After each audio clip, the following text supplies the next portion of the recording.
Hello and welcome to episode 113 of the Heart of Markness Led Zeppelin podcast. I am Mark. I will be your host and guide, your personal guide across the underworld. I was trying to think of the name of the dude in the boat, and it's Charon. And I don't want to say I'm your personal Karen because that doesn't scan. So I'm your guide to the underworld. Virgil. I'll be your Virgil. And you will be Dante as I guide you through the underworld and let you listen to the finest of audience recordings, illicit recordings, not bootlegs, live recordings of the best band of all time, in my opinion, Led Zeppelin. Today, it is June 2nd, 1973, Kezar Stadium, San Francisco. And it is a good one. It is not among the most highly regarded of the 73 shows, but again, we're splitting hairs because the 73 tour is great. This isn't like 75 or 77 where it's like, yikes, that one's garbage. It's not like that. It's a matter of degrees. It's a game of inches in this tour. And this tour has many of the famous Led Zeppelin shots.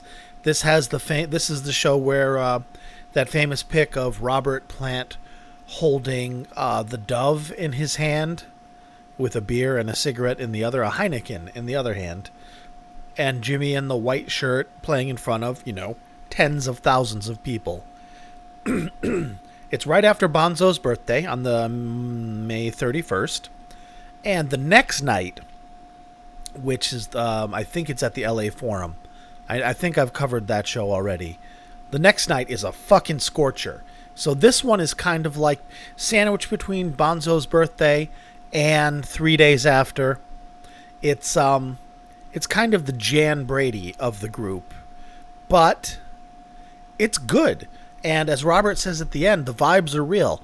The vibes and the energy of this show is fucking great because Zeppelin always had a great rapport with San Francisco. And in fact, let me make sure, San Francisco.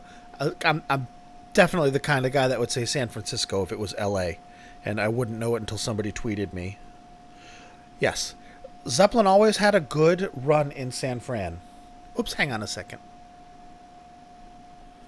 Thank you for holding. Phone rang, working out kid stuff with the ex. Amicably.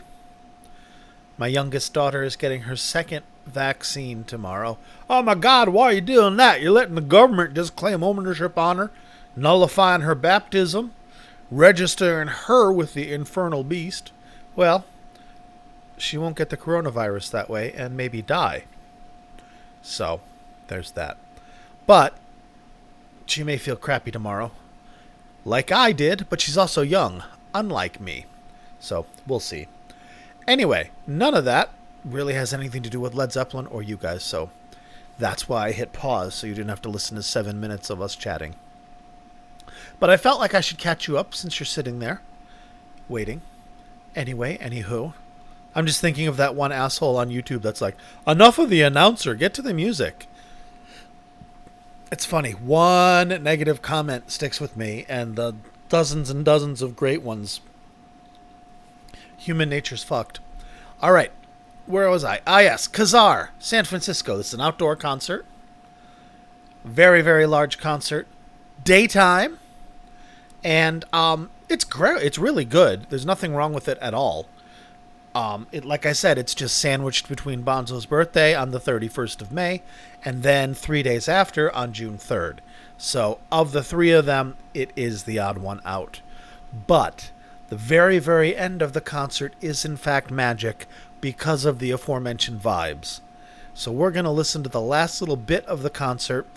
Heartbreaker, Whole Lotta Love. Actually, let me read it to you instead of just looking up and trying to remember. Heartbreaker, Whole Lotta Love, Communication Breakdown, The Ocean, which is a great version of The Ocean. And then Robert, the vibes are real, because he gets it. And yeah, that's what we're going to do. I think the I think the Birds were released at Stairway to Heaven. I'm not sure. I don't know. There's footage. You can get on YouTube and find it. And if there's footage, then I'm sure Led Zepp Film has, whose birthday was yesterday. Happy birthday to you, Z / Led Zepp Film / your real name. Sultan Omar. Blessings be upon you. Heartbreaker. Let's get to Heartbreaker, shall we? Sorry, I'm a little scattered because I had to shift gears from like podcast to dad to back. So, Heartbreaker. June 2nd, 1973. Outside, in the sunshine, San Francisco, California, as the last flickering flames of the peace and love movement glimmer in reaction to Led Zeppelin. Enjoy.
Well, what an abrupt edit. I wonder if they go into another song immediately, like Whole Lot of Love. I bet they do. And we'll get to that in a moment. But that was top notch. That was really good. I think the only thing that is lacking a bit, that isn't lacking from the next night, is a little more syncing between Bonzo and Jimmy. You could hear when Jimmy's playing his Jimmy stuff. Usually, when he comes up with a riff and he repeats it, usually on the second go-round, Bonzo accents it and goes with it. This time, he didn't seem to be doing that. He seemed to just be blazing through playing Heartbreaker. I don't know. That's just my brain. Jimmy's soloing was brilliant, and I love it when he plays a lick. When he plays a lick and then plays it an octave lower and an octave lower and goes down the neck to the tuning head and just, ba-da-doot, ba-da-doot, ba-da-doot. It's really cool shit. And fluid fingers. My God. Fluid fingers, Jimmy. Jesus Christ. I want to slap that boy sometimes and say, hey, when you break your finger, you cancel the tour and you do rehab. And even though it's the mid-70s, maybe they don't have rehab. Somebody does. Some Olympian finger user, archer or something, has fucked up his finger and had to rehab it. Find that person, get that shit back up and running. Don't just work through it and fuck up your tendons and then do it again and again. It's like Robert and his voice. Man, if only. Peter Grant was a great manager in many ways. Great many ways. But I think his lack of the kind of balls out way that they ran things, there's a macho swagger to it. Deservedly so. But I know he cared about his boys, but I wish he had the insight to care about their abilities in that way of, you know, have someone teach Robert how to take care of his voice. Roger Daltrey learned right away, which is why Roger Daltrey, even though he's almost 80 years old, fuck. I mean, he's in his late 70s. He's older than 75, so technically. Can still sing. Not like he used to, but fuck, he can still sing Baba O'Reilly and all that shit. That's crazy, because he took care of his voice, and he didn't smoke after a while. I mean, I don't know when he quit smoking. Drank tea, took care of his voice, did warm-ups, all that shit. I wish somebody had shepherded Robert and the boys and, you know, just that whole... I wish they were a band in the 90s in a way. Well, even that 90s guys, everybody, well, the thing is, I'm like, what? At least there was rehab. There wasn't really rehab back then. You just go dry out somewhere. You know, and since they're rich, they'd go to a rich person's spa to dry out. I don't know, man. Now I'm just babbling. Alrighty. Fuck everything I just said. Erase it. And let's remember that last moment of Heartbreaker before it was cut off all too briefly. And let us resume the shenanigans with Whole Lotta Love. And remember, it's just the very last bit of Heartbreaker. Coming into the part that should be the very last bit of Robert singing. You know, unwind. I can't even remember what he says. Jesus. You know how long it's been since I listened to Zeppelin albums? Man, I should revisit them because it would almost be like new again. Because every Zeppelin album, except for Physical Graffiti and In Through the Outdoor, I don't really listen to because I prefer live stuff. Anywho, rambling again. Whole Lotta Love, June 2nd. The vibes are real.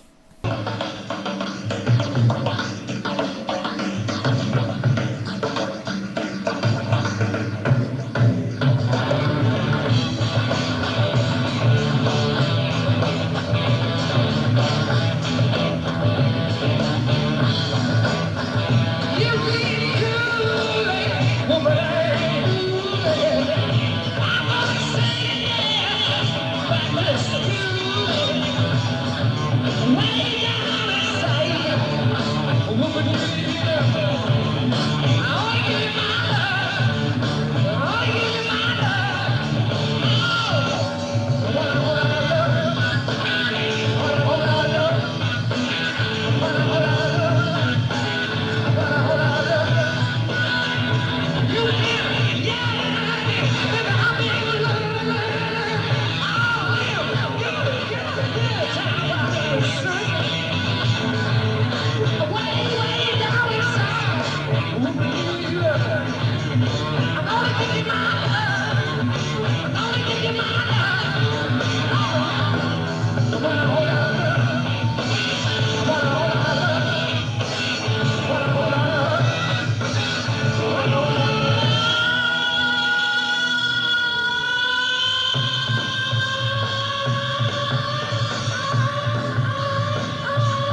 Thank you very much and goodbye, San Francisco.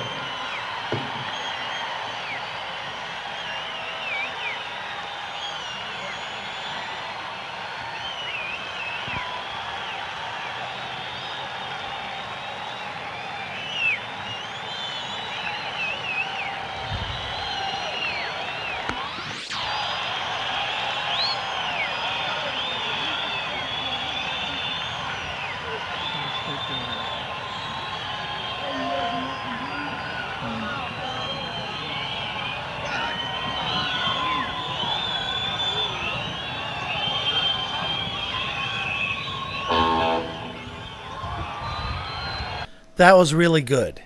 This show got all kinds of good press because it was so huge and it was a Bill Graham show. It was very well promoted. The press was there. And I mean, it's an outdoor stadium. It fills a baseball stadium, so you got 30, 40, 50,000 people there. Can you imagine that? 50,000 people all coming to see you? Holy mackerel. And yes, the next night is arguably the best show of the 73 tour, arguably. Providence is up there too. I mean, there's a whole bunch that are good because the tour itself is the shit. But, my goodness. All right, so let us go into the ocean, which is what I think is next. I lied to you. Communication Breakdown, then the ocean. I had this on vinyl on that album Persistence, where they kind of mirror the Presence album, but with creepy-ass old-time pictures. I think I still have that somewhere. I don't know. All my vinyl, my remaining vinyl mysteriously disappeared at some point. Perhaps it was coinciding with a marital end or not. I don't know. But anyway, Communication Breakdown. In the daylight, Jimmy Page the Vampire has to endure the sun. Enjoy it, friendos. I'll be back very shortly.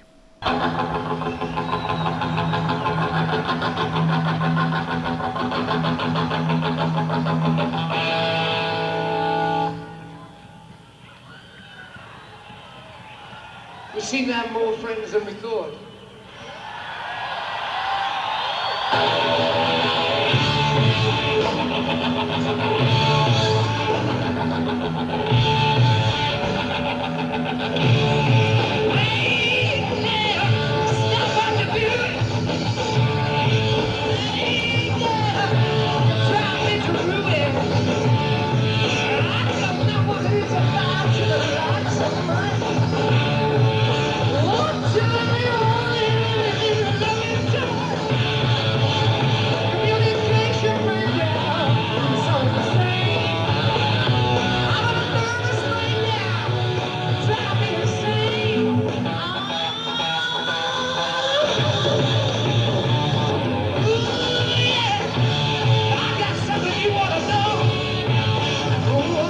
Tell you, once again that I love you so.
you've been fantastic.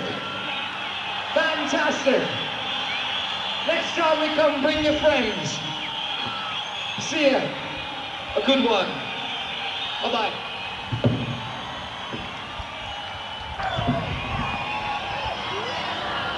We just had a little bit of a water confrontation with a few people around the back, which keeps our name alive.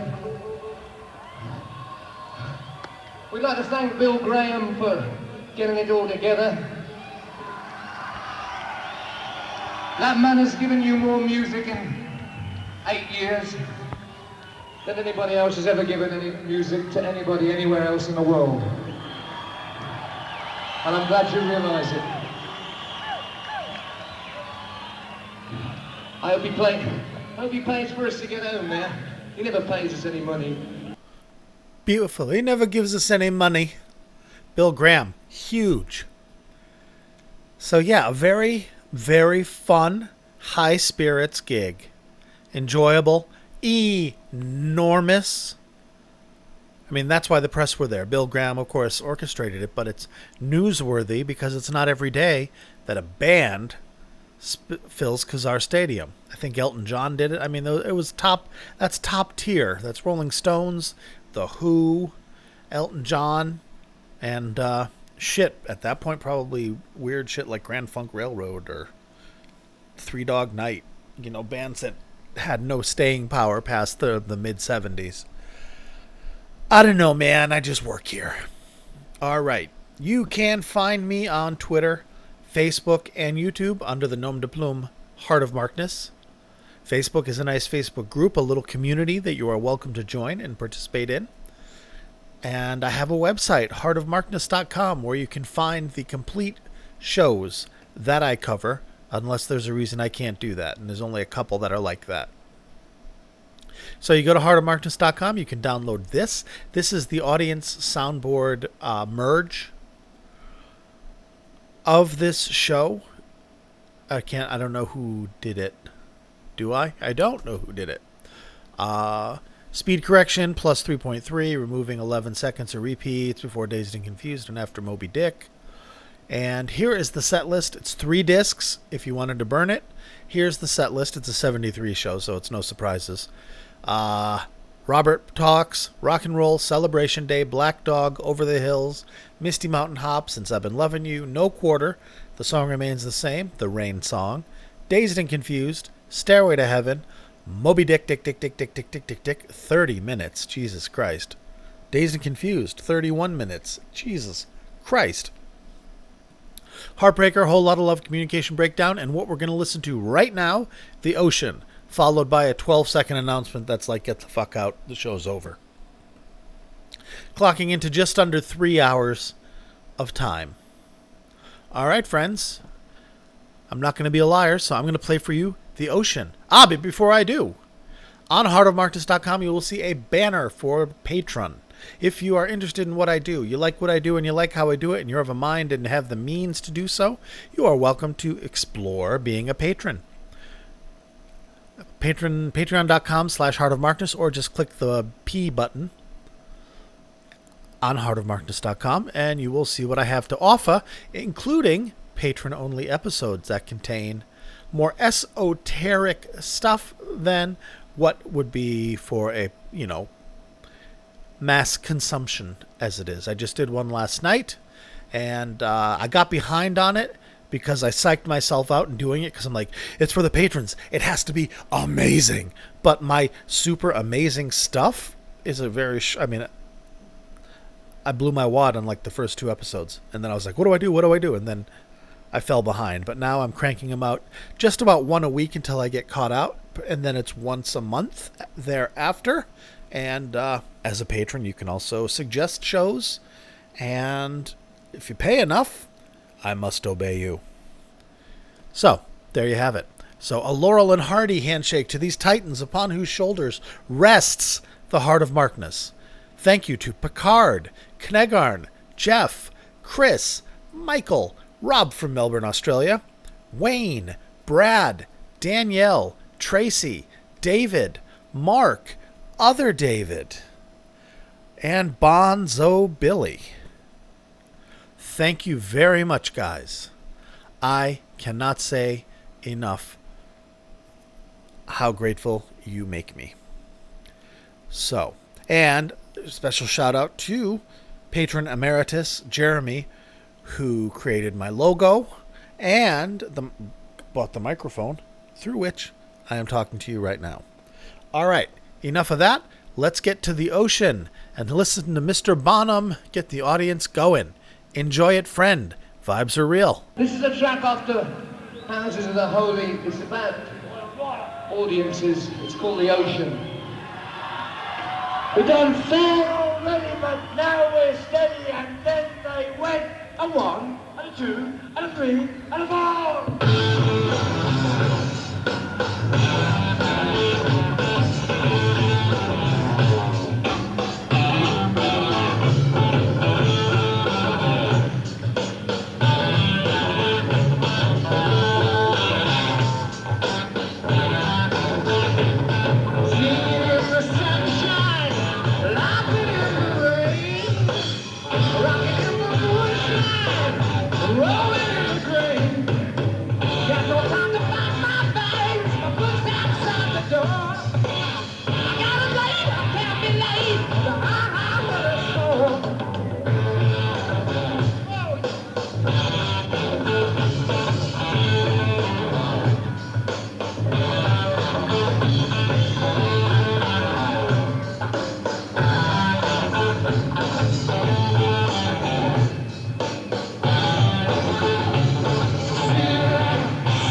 Thank you.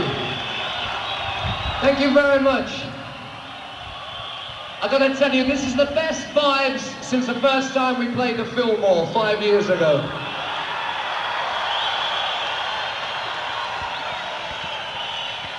So vibes are real. See ya.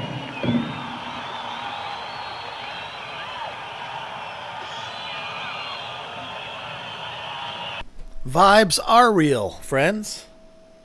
And what else is real is the end of this podcast. As I said, you will be able to download this at heartofmarkness.com. I will endeavor to get that up tonight.